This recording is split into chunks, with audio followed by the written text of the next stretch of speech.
chapter 2 of Ungifted today.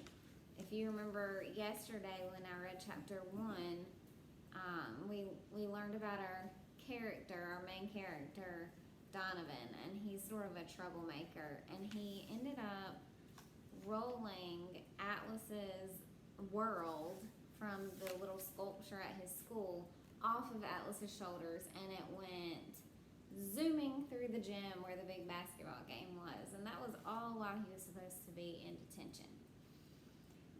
This second chapter is called Unidentified. Dr. Schultz, IQ 127.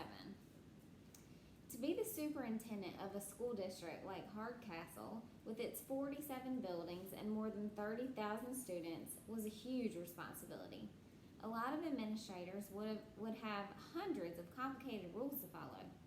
I only had one: no screw-ups. So when I took the time out of my busy schedule and burdensome duties to attend a middle school basketball game, I expected to see orderly students, good sportsmanship, and happy alumni. What I did not expect to see was a giant metal ball blasting into the gymnasium, scattering players like tin pins. Not only did it create a dangerous situation, but it also reflected very badly on the Hardcastle schools. Miraculously, no one was injured. Still, there was a lot of chaos as the parents of the players rushed to their sons on the floor in an effort to protect them from whatever this onslaught was. I knew instantly. That globe was part of the statue of Atlas that stood on the knoll overlooking the school, and it certainly hadn't rolled itself to the gym. I raced through the shattered door and onto the lawn. I could see the ribbon of crushed grass all the way back to the figure of Atlas, who looked peculiar, bent under the weight of absolutely nothing. The culprit lay in the flattened path, raised up on his elbows, staring at the damaged guilty.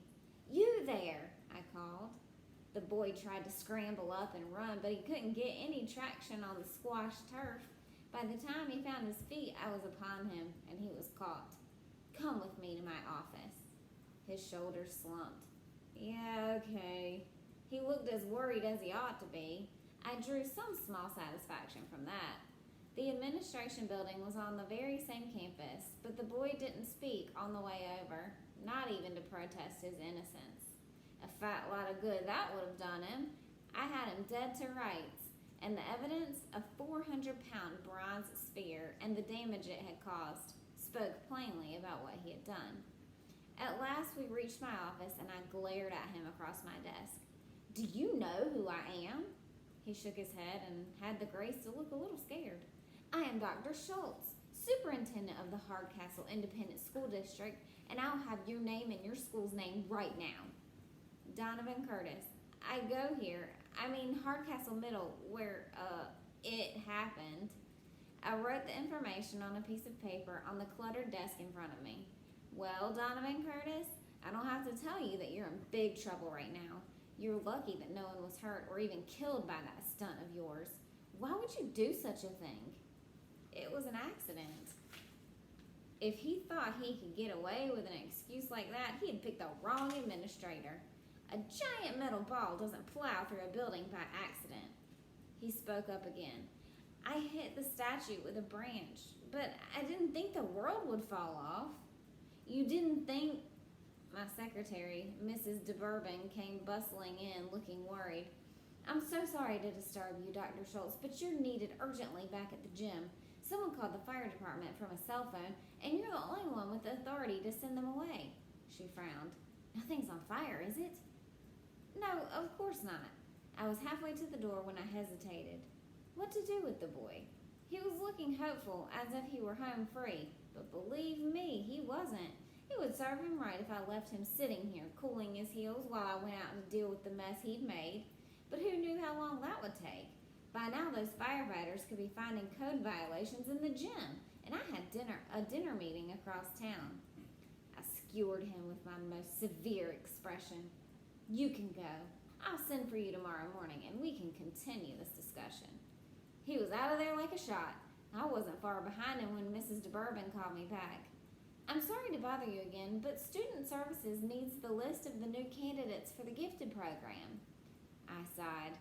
Did everything have to pass through me? I was only one person. It's on my desk, Cynthia. You can't miss it. What a nightmare. There was damage to the gym floor in addition to the doors, which were a total loss. The foundry that had made the statue had gone out of business 5 years ago, so good luck getting a replacement globe for Atlas. The district's insurance agent was on vacation for the next 2 weeks. I missed my dinner meeting and my dinner. By the time I got back to my office, I was almost insane with aggravation. This was exactly why I couldn't tolerate screw-ups. There was no such thing as just one. The first led to the second, and pretty soon they were coming at you in battalions. I needed to accomplish one real thing on this miserable day, and I knew exactly what it was going to be. I was going to call that boy's parents and let them know the damage and chaos their son's vandalism had caused. I scanned my desk for the paper where I'd written his name. It was gone. I scoured every item on that desk, and not just once. Nothing. Cynthia! But she had already left for the day. How could this be? That boy must have snuck back in and stolen the paper, hoping I'd forget his name among the 30,000 students I'm responsible for. Well, he was wrong about that. His name was... Sudden, overpowering chagrin. I had broken my only rule.